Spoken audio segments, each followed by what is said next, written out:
పచ్చదనం లేని ప్రదేశం చూడగానే ఎంతో ఖాళీగా అనిపిస్తుంది కదా. అలాగే మన మనసు కూడా అంతే. కొన్నిసార్లు అలాగే అనిపిస్తుంది. ఏమీ చేద్దామనిపించదు.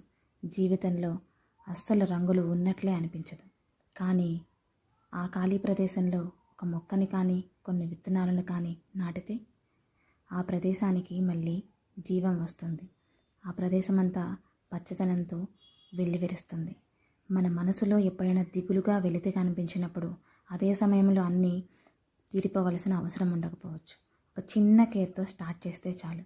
ఒక డీప్ బ్రీత్, కొన్ని కైండ్ వర్డ్స్, మన మనసుకు నచ్చిన ఒక్క పనిలో కొంత సమయం, అది మన లోపల శాంతిని నాటినట్లే అవుతుంది. మన లోపల తిరిగి పచ్చదనంకి మొదటి అడుగు అవుతుంది. తరచూ పెద్ద పెద్ద మార్పులు అవసరం ఉండకపోవచ్చు. దిగులుగా ఉన్నప్పుడల్లా పరిష్కారాలు అవసరం కాదు.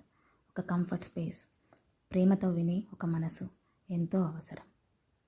మీరు ఇటువంటి కంఫర్ట్ స్పేస్ కావాలనుకుంటే ఇప్పుడే నాకు జాయిన్ అని కమెంట్ చేయండి. నా కమ్యూనిటీలో జాయిన్ అవ్వండి. మీ ఎమోషన్స్ ఎటువంటివైనా మనస్ఫూర్తిగా నేను వింటాను. మీకు తోడుగా నేను